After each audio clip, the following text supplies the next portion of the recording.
Okay, hi everybody. This is take 2. This is my husband Peter. We already did this once and realized you couldn't see the body parts I was doing range of motion on. So he's going to be my model. I am going to start on slide 15. And I'm going to take you through the whole process of goniometry. And I'm going to start by doing it at the elbow. Hopefully now you can see most of the elbow of what I'm doing. So you're going to start by beginning saying hello to the person. Hi, Peter. Hi. I'm going to make sure they're comfortable and supported. So can you sit with your feet flat on the floor and back a little bit? There you go. Make sure they're in a good position. Explain what you're going to do. I'm going to just look. I hear you hurt your elbow. I'm going to look, I should be doing your shoulder. I'm going to be looking to see how much movement you have at the shoulder, at the elbow. I'm going to be using a tool that's called a goniometer. All it does is, it doesn't hurt, it just measures the angle of motion at your elbow. Okay.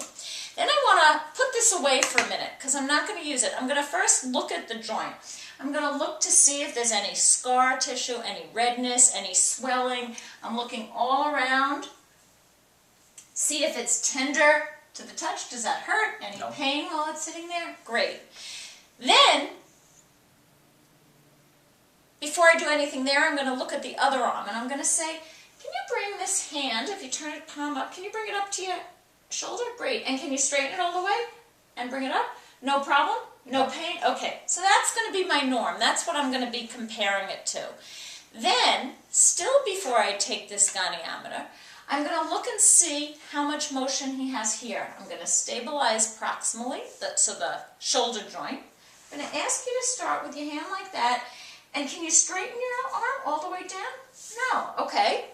So I keep that in mind. Remember, I'm testing passive, so I'm going to see, can I push it down?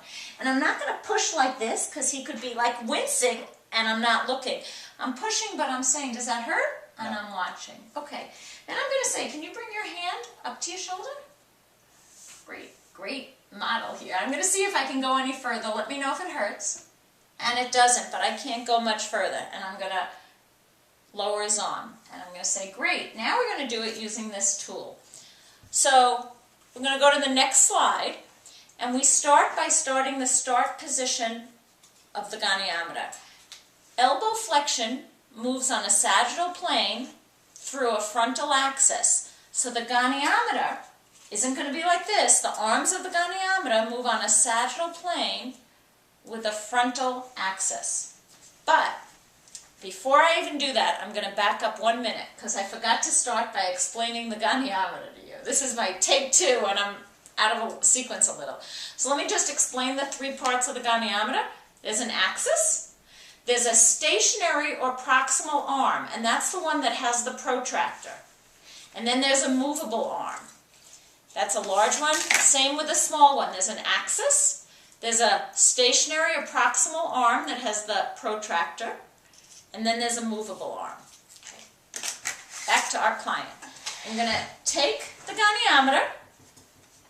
The stationary or proximal arm lines up with the stationary or proximal bone. In this case, it's the humerus. The movable arm lines up with the distal or movable bone, and in this case it's the radius, and the axis for the elbow flexion lines up with the lateral epicondyle. So I line up, I find the lateral epicondyle, I line it up with the arms of the goniometer on the sagittal plane. I'm testing passive motion, so I'm going to see if I can go further. Okay, so I have this lined up with the lateral epicondyle, I have the stationary arm lined up with the center of the humerus, and I can't get him into 0, but I'm pushing, making sure everything is lined up. I might get down and use proper body mechanics myself. Okay, and then I'm going to look and see that he's at 45 degrees. Now I'm going to see if you can bring your hand up. Okay, I'm going to make sure this is still lined up with the lateral epicondyle. I'm pushing because I'm testing passive range.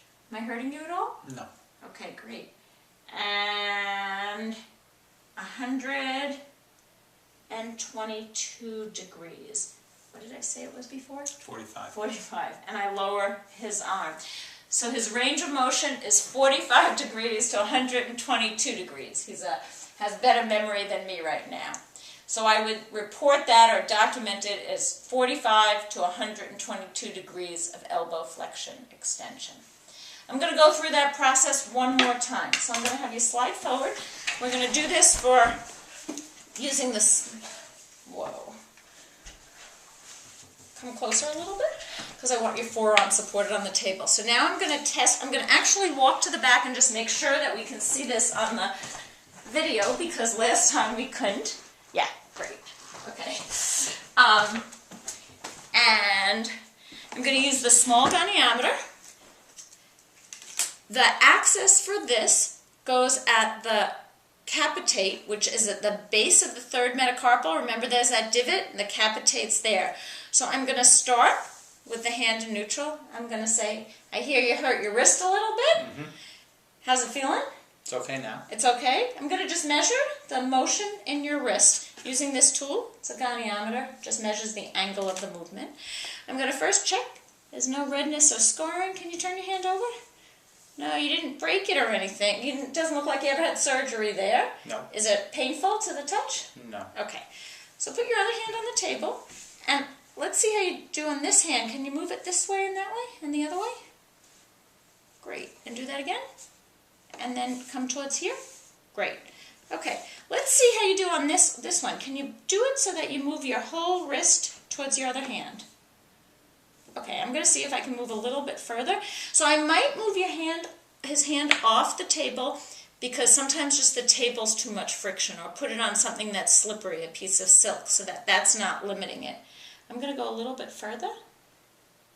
Okay, and then can you come towards me? Great. I can't go any further. Relax. So now I'm going to do it using the goniometer. I'm going to place the axis at the base of the third metacarpal over the capitate. The stationary or proximal arm lines up with the stationary or proximal bone, which in this situation is bones. It's between the radius and the ulna, or the middle of the forearm. The distal or movable arm of the goniometer lines up with the distal, or the bone that moves on the wrist, which is the third metacarpal. I'm holding it here. I'm going to say, can you move first? And so the start position for this, it starts at 0. He's able to get into neutral. Can you come towards me as much as you can? Great. I'm going to move it a little bit more if I can. Not much. His passive equals active. And he has 0 to 30 degrees of ulnar deviation or wrist adduction. Now I'm going to first make sure, well, I know now he's back at 0. Can you go the other direction? Okay, you're doing a good job simulating this.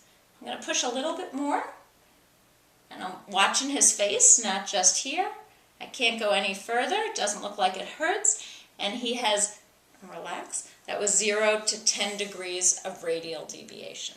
And notice that I then put the hand back, because sometimes when we do this with, say, shoulder flexion, we're measuring, and then we let go and the arm drops. So you're in control of the arm. I'm going to stop there. We're going to do more in application session this week, and I'll also talk about the practical exam in application session. But we're going to go through all of the joints, all of the movements of the upper extremity, where you place the axis, the arms, and how you manipulate your body and your client's body to get accurate range of motion. Thanks, Peter. And have a nice snow day, everybody. Okay, I'm going to get up and turn this off.